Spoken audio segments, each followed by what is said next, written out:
Hey guys, Michael J. Crawford here, and welcome to day 32 of our 40-day fast.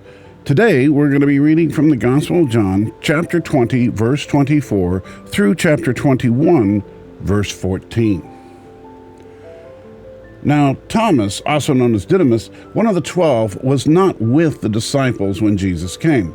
So other disciples told him, "We have seen the Lord." But he said to them, "Unless I see the nail marks in his hands, and put my finger where the nails were, and put my hand into his side, I will not believe." A week later, his disciples were in the house again, and Thomas was with them. Though the doors were locked, Jesus came and stood among them, and said, "Peace be with you."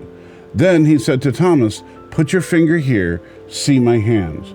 Reach out your hand and put it into my side. Stop doubting and believe."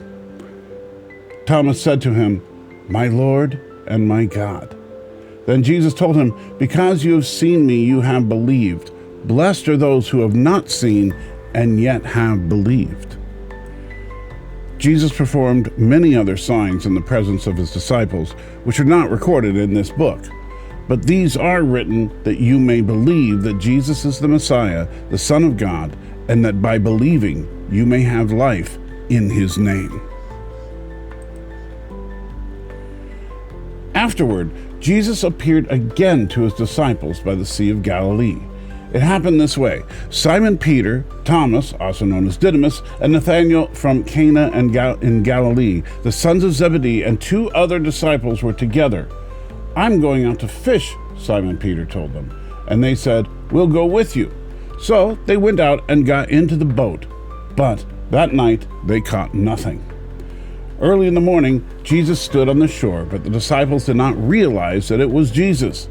He called out to them, "Friends, haven't you any fish?" "No," they answered. He said, "Throw your net on the right side of the boat, and you will find some." When they did, they were unable to haul the net because of the large number of fish. Then the disciple whom Jesus loved said to Peter, "It is the Lord." As soon as Simon Peter heard him say, "It is the Lord," he wrapped his outer garment around him, for he had taken it off, and jumped into the water. The other disciples followed in the boat, towing the net full of fish, for they were not far from shore, about 100 yards. When they landed, they saw a fire of burning coals there with fish on it, and some bread. Jesus said to them, "Bring some of the fish you have just caught." So Simon Peter climbed back into the boat and dragged the net ashore. It was full of large fish, 153, but even with so many, the net was not torn. Jesus said to them, "Come and have breakfast." None of the disciples dared ask him, "Who are you?" They knew it was the Lord. Jesus came, took the bread, and gave it to them, and he did the same with the fish.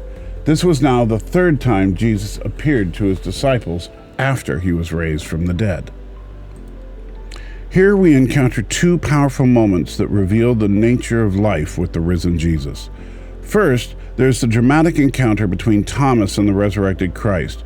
Thomas, who has doubted Jesus' resurrection, is invited by Jesus to touch his wounds and believe. Overcome, Thomas declares, "My Lord and my God." This powerful moment of revelation is followed by a quieter, more intimate scene in John 21, where the risen Jesus appears to his disciples by the Sea of Galilee. Instead of another dramatic display, Jesus prepares a simple meal of fish and bread, sharing breakfast with his friends. These two moments, one of dramatic revelation and one of quiet fellowship, illustrate the rhythm of our spiritual lives. We often experience God in moments of intense power and transformation, where he dramatically intervenes, heals, or reveals himself to us. These are the Thomas moments, when we come face to face with his glory and are compelled to declare, "My Lord and my God." These experiences are life-changing and fill us with awe at God's majesty. But just as important are the quiet moments, like the shared meal by the sea. After the drama of the resurrection, Jesus comes to his disciples in the simplicity of a meal, inviting them to sit, eat, and enjoy his presence. This moment reminds us that following Jesus is not just about experiencing his power, but also about building a relationship with him. In these quiet, simple moments, we find peace, rest, and connection with God and others. Our lives should reflect this same balance. There are seasons when God works powerfully in us, revealing his glory in ways we cannot ignore. But there are also seasons of quiet relationship, of simply being with God and others. As followers of Jesus, we need both, but we must embrace the drama of God's powerful work, but also cherish the simple everyday moments of fellowship with him and those around us. Both are gifts from God and are vital to a full, flourishing life of faith. Begin praying with Psalm 16, verse 9.